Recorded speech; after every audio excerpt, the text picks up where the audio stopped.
Hey guys, welcome back to my channel, and from the title you can tell what type of video I'll be doing today. Basically how I got into Dartmouth, or just really giving you the rundown of the application process, what I did, and any tips or advice I can give anyone that's interested in applying. If you see me looking down, it's because I have my notes on my laptop to help me keep organized, and I have this. I might still not be organized, so I apologize in advance if I'm not, but that's why I'm looking down if you see me looking down. And I just want to put a disclaimer out there. Don't think that everything I've done can guarantee you admissions into Dartmouth or not. Every application and every profile is different. Everyone has a unique story, so don't try to mimic someone else's. And yeah, that's basically it. I guess I want to tell you basically a little bit about my process and how I got in, or just like what I did when I applied to Dartmouth. So I guess we could first talk about any connections to Dartmouth. They do say that if you're a legacy student, meaning if your parents attended the university or institution, that you are more likely to get in. I can't say if this is true or not, but I was not a legacy student. I had no connections or ties to Dartmouth. I didn't have any family there. My parents didn't go there. My grandparents didn't go there. We didn't donate any money, so no connections to Dartmouth in that way. People might believe that applying earlier, doing like early action or early decision, gives you a better chance of getting into the college, but I applied regular decision. So I did send in my application early, but I applied to regular decision, and I don't think it kind of gave me a disadvantage. So yeah, you can apply regular and still get in, just putting that out there. So I applied through the Common app. I know you can also apply through Dartmouth's site. For the college essay, I submitted the same essay I did for all schools, and I could talk a little bit about my essay. A few of you guys may know, if you know me, that I am Jamaican. So I'm originally from Jamaica. I was born and raised there, and then I migrated to the US in 2015. I lived in Kansas for a year, and then I moved to Boston, Massachusetts after my freshman year of high school. So that's kind of what my whole college essay was about, just my transition from living in Jamaica and then moving to the United States, and how that helped me to evolve into the person I am today. One thing I really love about the college essay is that it gives you the freedom to write what you're passionate about. It can literally be about anything. Just make sure that the story kind of showcases the type of person you are, and it gives you the opportunity to show a side of yourself besides academic, which I know is important when applying to college, but it's not the only thing that makes your college application stand out. Okay, so when applying to Dartmouth, you are given 2 supplemental essays, and I did do both of them. So the first one basically asked you what aspects of the college attracts you, or like what are you most interested in that has caused you to apply to Dartmouth. And there are many ways you can answer this question. I personally wrote about the D plan. Yeah. And then the other essay, which was also short, so they asked, they had different prompts, and you could choose whichever one you wanted to write about. But I chose the one that asked about which of the world's troubles inspires you to act, and how might your experience at Dartmouth help you to address that issue.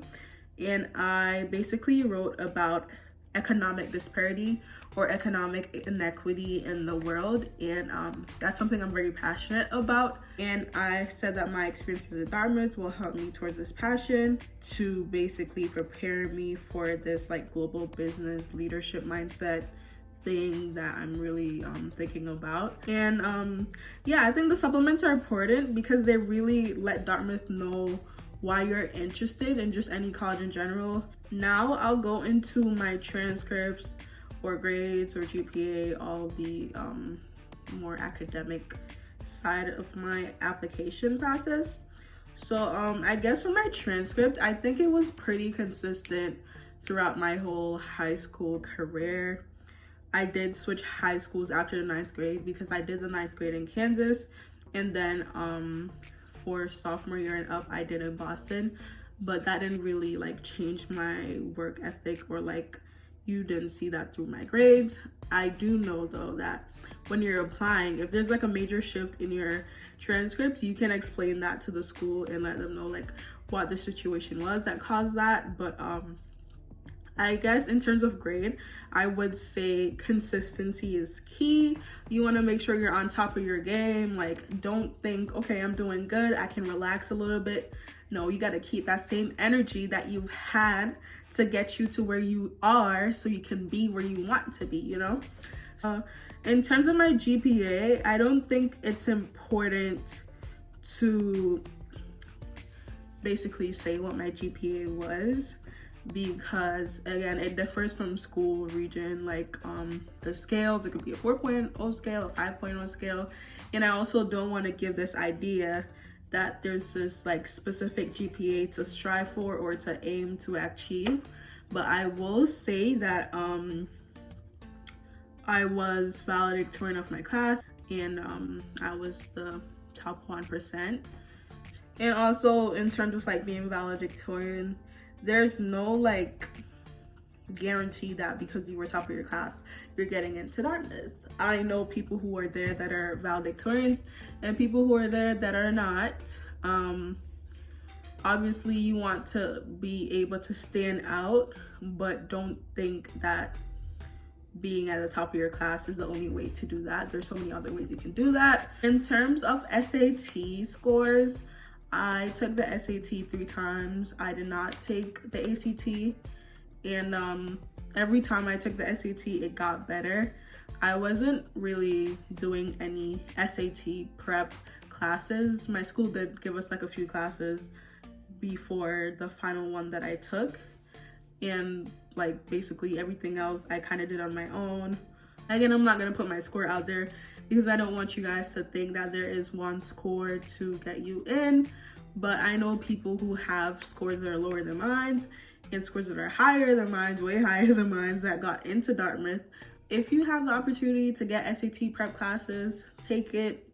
I think it did help me, even though I did not take much classes prior to like doing my final SAT, but I think it did give me a few skills. And also what I think is important is really strategy over knowledge, honestly, to doing the SAT. Like, you gotta know how to time yourself, pace yourself. You have to know the different strategies to answering certain questions. That's really what I think helped me more than actually knowing the content. I guess I'll kind of go over what I did during high school that I think strengthened my application. To be honest, when I look at it now, I really could have done more. And I guess I started too late to realize that, because most of the activities and clubs that I joined were basically towards the end of my high school career. So yeah, pro tip, start early so you're not stressed out like I was when you realize that your resume is kind of blank. I really didn't do anything freshman year like I should have, because it was just like a transitional time for me. I was just migrating to the US. I was still trying to figure life out. I was in Kansas, leaving Jamaica to go to Kansas. So that's a story in itself. I joined the debate team at my high school when I came to Boston, so sophomore year. I was a member of the National Honor Society, which basically shows who you are as a student, and I was nominated for being the top student of the class at that time, and I was also recognized as like a well-rounded student. I wasn't a sports person, so I didn't do sports. I knew that, so to make up for it, I made sure to do other things. Like I was a member of the Mayor's Youth Council for Boston. I think that was really good. It helped me again and helped my application because it not only showed how involved I was in the school community, but also in my city in Boston. So yeah, if you have any opportunity to showcase that, make sure you do that for sure. I was a member of several programs that were kind of like college ready programs. And I also got the opportunity to travel to Costa Rica to do voluntary service. I am a current member of the Upward Project, which is basically a career development program. So those were just some of the things I did during high school that I think helped me or like made my application a lot stronger. I did submit my resume. Also include your awards. They might not seem that significant if it's just like a student of the week thing, which I did get and I did include. Do that, you know, make sure to put it out there. Honor roll, make sure you put that on there if you've gotten it. In terms of work experience, I actually had no experience working before applying to Dartmouth. If you've worked before, you want to put that out there so they can see how you're able to manage academics and work responsibilities. I think that's a good thing. And I knew myself that it would be a struggle for me, which is why I didn't work during high school. But if you're able to do it and you did it, like, let them know. Now I'll get into like the support I had. A lot of mentors and people who helped me to kind of review my application essays and my supplements throughout the process. I personally had like maybe 4 or 5 people read all my essays. Also make sure and remember that at the end of the day, it is your story that you're writing about and it's you. Someone can't tell you how to write about yourself, if you know what I mean.